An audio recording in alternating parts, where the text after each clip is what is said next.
Permainan akhir Jokowi, zugzwang dan kudeta terselubung.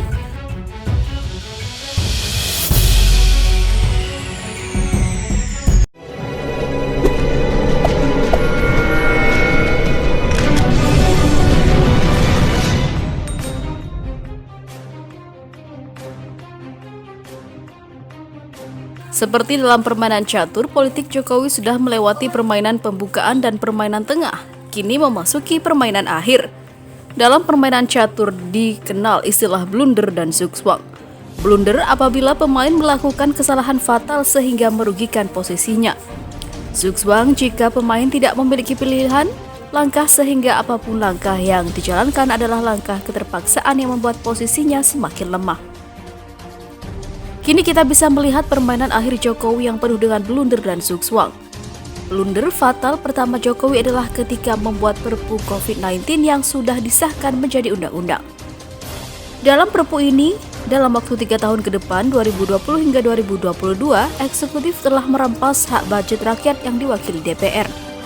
Jadi dapat dikatakan rezim Jokowi telah melakukan kudeta terselubung atas hak konstitusional rakyat untuk mengontrol pemerintah melalui hak budget DPR.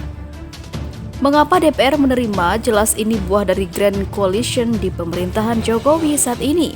Tidak mungkin fraksi di DPR menentang kebijakan strategis eksekutif karena parpol induknya ada dalam sistem eksekutif.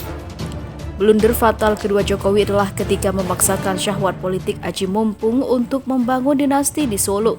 Ini tidak saja menampilkan politik yang tak bermoral dan beretika. Meski tidak ada undang-undang yang melarang anak presiden aktif ikut pilkada, benar bahwa ini kontestasi politik bukan jabatan dengan pengangkatan. Tetapi semestinya seorang presiden paham akan situasi kebatinan pejabat struktural yang ada di bawah pemerintah pusat. Juga budaya pejabat daerah di Solo yang masih kental. Saya yakin tanpa diperintah langsung oleh Jokowi pun semua struktur pemerintahan daerah di Solo akan memenangkan anak Jokowi. Juga kondisi masyarakat kita yang belum matang berdemokrasi. Dalam situasi normal saja masih syarat dengan wani piro, apalagi saat COVID-19 yang telah menekan ekonomi rakyat sampai ke panci dan penggorengan di dapur. Dengan guyuran uang yang melimpah melebihi uang lawan, dipastikan siapapun kontestan akan menang. Apalagi jika melawan kota kosong, tidak ada persaingan dalam uang cendol saat pencoblosan. Memangnya siapa yang biayai kampanye kota kosong? Jika Jokowi tidak memahami situasi ini, artinya Jokowi tidak mengenal baik kondisi dan budaya masyarakatnya sendiri. Atau memang ini dimanfaatkan untuk membangun dinastinya? Jika mengenal betul karakter masyarakatnya, tentu sebagai seorang pemimpin memberi contoh baik dalam berdemokrasi dengan mengedepankan moral dan etika, bukan syahwat membangun dinasti. Apalagi dengan sistem threshold 20%, parpol-parpol menikmati privilege dengan mahar politik dan kontestan yang ingin diusung. Dengan Grand Coalition di pemerintahan, tentunya semua parpol pro-pemerintah akan bergabung mengusung anak Jokowi, sehingga tersisa PKS. Tetapi tetap saja tidak bisa mengajukan calon lain akibat aturan threshold ini. Apakah ini layak disebut demokrasi yang sehat? Apakah sistem kontestasi seperti ini yang kita mau? Itulah kenapa Bung Rizal Ramli sangat lantang menentang aturan threshold ini. Aturan yang hanya akan membodohi rakyat dan memangsung kehendak rakyat. Dalam praktiknya, calon-calon kontestasi politik dipilih oleh para cukong konglomerat, kemudian ditawarkan kepada partai politik. Jika uang kampanye yang dibutuhkan parpol deal, baru calon ditawarkan parpol kepada rakyat. Soal rating dan elektabilitas bukan soal yang sulit dengan uang yang melimpah.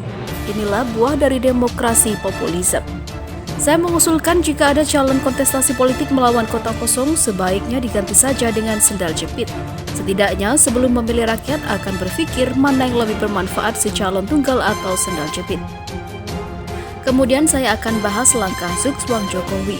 Dalam situasi ekonomi negara yang sudah masuk dalam krisis ini, nampak sekali pemerintah dalam posisi terjepit. Langkah apapun yang diambil tidak bisa meyakinkan rakyat bahwa itu adalah sebuah harapan. Tidak ada lagi yang bisa dilakukan kecuali menambah utang dan jual aset negara. Bahkan publik melihat bahwa porsi anggaran penanganan COVID-19 ini lebih besar pada sektor ekonomi daripada persoalan kesehatan rakyat. Ketika Jokowi membentuk tim baru pemulihan ekonomi dan penanganan COVID-19 yang ketuanya Erick Thohir, Menteri BUMN, ini menunjukkan adanya pemikiran untuk melakukan langkah shortcut. Idealnya, jika itu untuk pemulihan ekonomi dikendalikan langsung oleh Menko Perekonomian, ini seperti ada keputusan tidak dapat memulihkan ekonomi sehingga pejabat yang mengurusi ekonomi mikro atau BUMN ditugasi menyelesaikan pasokan atau persoalan makro. Ekonomi nasional bukan hanya BUMN tapi juga menyangkut ekonominya seluruh rakyat, yaitu swasta, korporasi, koperasi, UKM, nelayan, petani, dan lain-lain. Selama ini yang sering dilakukan BUMN untuk operasi plastik membaguskan laporan keuangan hanya bermain di sekitar jual aset, jual saham, di merger agar rasio hutang terhadap aset jadi kecil, main di bursa saham dan lain-lain. Singkatnya hanya permainan portofolio saja, tidak ada membangun fundamental ekonomi nasional. Padahal sejak sebelum COVID-19, Bung Rizal Ramli yang sangat paham permainan-permainan di BUMN sudah mengingatkan bahwa badai krisis ekonomi akan mudah menyerang Indonesia karena tidak memiliki fundamental ekonomi yang kuat. Jadi pertanyaan besar lahir pada dibentuknya tim Erick Thohir ini, aset negara yang mana akan dijual, berapa banyak lagi utang yang akan diciptakan. Dari tim Erick Thohir ini juga saya melihat semakin jauhnya jangkauan Kementerian Kesehatan dalam menangani COVID-19. Di banyak negara yang menjadi leader dari penanganan COVID-19 adalah Menteri Kesehatan langsung. Ini menunjukkan tupoksi yang benar dan profesionalisme pejabat kesehatan.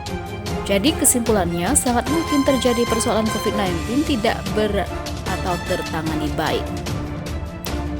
Juga ekonomi tidak pulih-pulih karena kebijakan yang tidak dapat dan hanya mengandalkan utang dan jual aset. Dari pemaparan di atas, sekarang ini kita sedang menyaksikan permainan akhir Jokowi yang penuh dengan langkah blunder dan zugzwang. Cepat atau lambat, kekalahan tak bisa dihindari, hanya menunggu waktu, entah besok, lusa, minggu depan, atau beberapa bulan lagi. Kita tonton saja.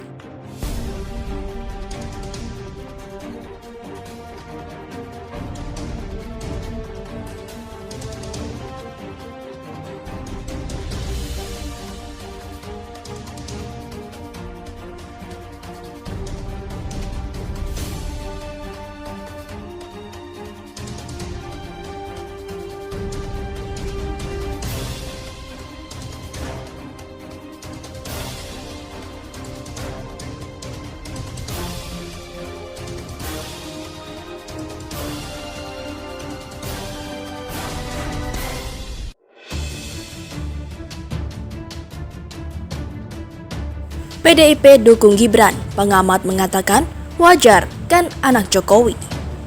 Partai Demokrasi Indonesia Perjuangan atau PDIP telah mengumumkan 45 pasangan calon kepala daerah untuk Pilkada 2020. Satu pasangan diantaranya adalah Gibran Rakabuming Raka dan Teguh Prakoso yang diusung PDIP di Pilkada Solo. Terkait hal tersebut, pengamat politik dan Direktur Indo Strategi Research dan Konsultil Arif Nurul Iman menilai Gibran mendapatkan rekomendasi PDIP dalam Pilkada Solo karena statusnya sebagai anak Presiden Joko Widodo. Rekomendasi dukungan PDIP dalam Pilkada Solo pada Gibran tentu tidak bisa dimungkiri karena anak Presiden Jokowi, kata Arif Minggu 11 Juli. Arif berpendapat pertimbangan PDIP memberikan dukungan kepada Gibran lebih besar karena faktor anak Jokowi. Hal tersebut karena dia di Solo selain sebagai lambung suara PDIP juga banyak kader potensial yang sejatinya layak diusung. Sejatinya di Solo PDIP memiliki kader-kader yang layaknya diusung seperti Ahmad Purnomo. Namun karena yang maju anak presiden, mereka akhirnya tidak mendapatkan dukungan, ujarnya. Apalagi dia berpendapat bahwa jika melihat basis massa Solo tentu maju lewat PDIP memiliki peluang besar untuk menang. Artinya, jika mengajukan kader PDIP, peluang menang juga besar, tuturnya. Kendati demikian, kata dia, rekomendasi dukungan partai politik atau parpol dalam pilkada merupakan kerja-kerja politik elit yang sangat oligarkis, sehingga amat wajar jika Gibran Rakabuming bisa mendapatkan rekomendasi PDIP. Rekomendasi parpol dalam pilkada merupakan kerja politik elitis atau elitis sehingga sangat wajar jika Gibran mendapatkan dukungan PDIP dalam Pilkada Solo meski ada kader lainnya yang sejatinya layak diusung, katanya. Di sisi lain, jalan mulus Gibran putra Jokowi melenggang maju Pilkada Solo. Berawal dari hasil survei pada Juli 2019, perjalanan politik putra Presiden Joko Widodo atau Jokowi, Gibran Raka Buming Raka dimulai. Dalam survei itu, Gibran Raka Buming Raka dinilai memiliki peluang maju pada Pilkada Solo 2020. Survei dikeluarkan oleh Laboratorium Kebijakan Publik Universitas Slamet Riyadi atau UNSRI tentang Pilkada Solo. Dari popularitas, nama Gibran berada di urutan pertama dengan angka 90%, disusul dengan Wakil Wali Kota Surakarta Ahmad Purnomo. Sedangkan dari kategori akseptabilitas, Ahmad Purnomo menempati peringkat tertinggi dengan angka 83%, diikuti Gibran 61% dan Teguh 49%. Terkait hasil survei, Gibran kala itu menanggapi diplomatis, dia diterima atau dia berterima kasih kepada lembaga survei yang memunculkan namanya. Kemarin saya baca survei, saya sangat mengapresiasi, terima kasih sekali lagi untuk warga Solo yang sudah memberi penilaiannya yang positif untuk saya. Terima kasih sekali lagi, ucap Gibran di Mall Pragon, Solo, Jawa Tengah pada 27 Juli 2019. Sejak survei itu muncul, nama Gibran terus digunakan maju atau digaungkan maju menjadi kandidat calon wali kota Solo.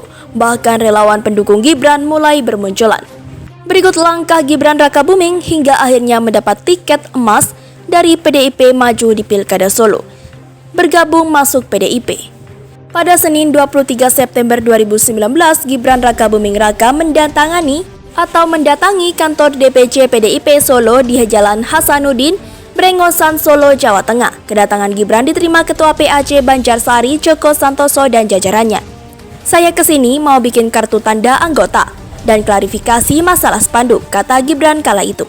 Saat disinggung kebutuhan TKA atau KTA sebagai persyaratan pendaftaran bakal calon wali kota, Gibran pun tak menampik. Iya, sesuai arahan Yari Partai, saya bikin KTA dulu. Nanti pendaftarnya lewat PAC Banjarsari, sesuai domisili saya. Nanti sesuai arahan akan saya tanyakan ke Pak Puput atau Pak Putut, ucap Gibran.